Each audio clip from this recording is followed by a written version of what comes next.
Olá, alunos e alunas, estamos aqui para mais uma aulinha sobre metamorfismo. Nessa aula a gente vai falar um pouquinho mais sobre as zonas metamórficas. Então vamos lá para o nosso quadro.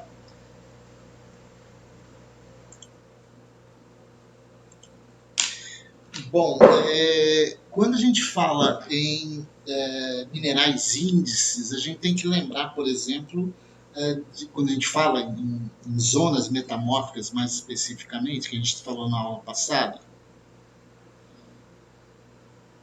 nossas zonas metamórficas, elas vão definir áreas, né, de alto, médio ou baixo grau metamórfico. E o que vai definir essas zonas metamórficas são as chamadas isógradas.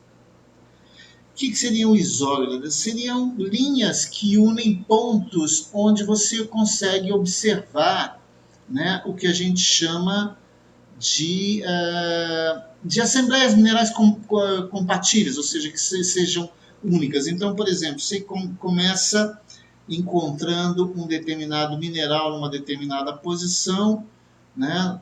E aí você vem e pega a isógrada desse mineral e forma uma linha. Vamos supor que depois você encontra outro mineral numa certa distância que define uma outra linha.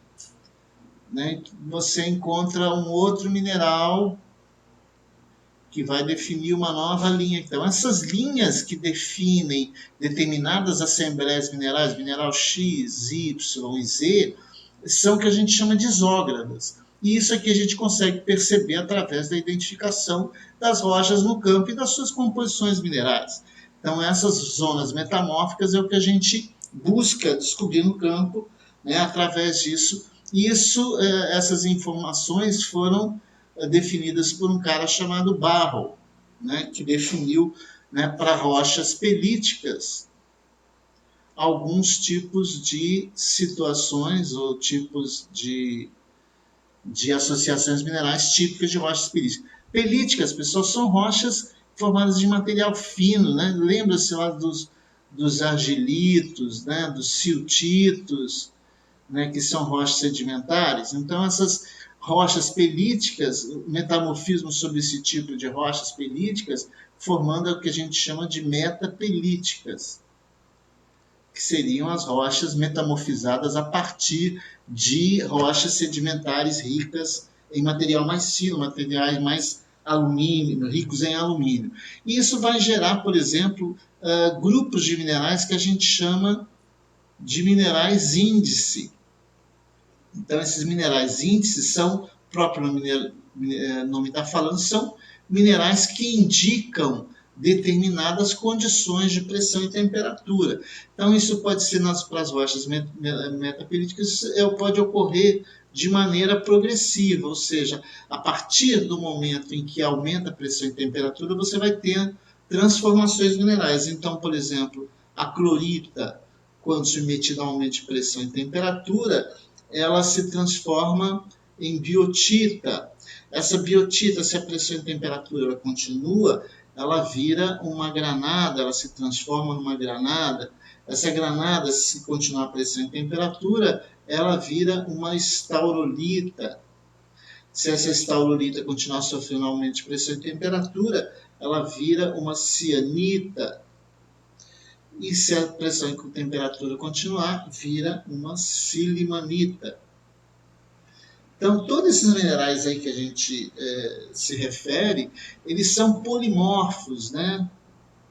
O que quer dizer isso? São minerais que têm, né, a mesma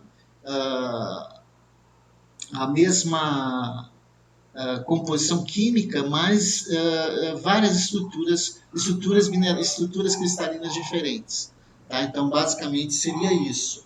Tá? Então, esses minerais índices é que vão determinar as chamadas isógradas. Então, esses minerais índices vão, por exemplo vão definir, por exemplo, a isógrada da clorita ou a isógrada da biotita. Então, a isógrada vão ser as linhas definidas por minerais índices.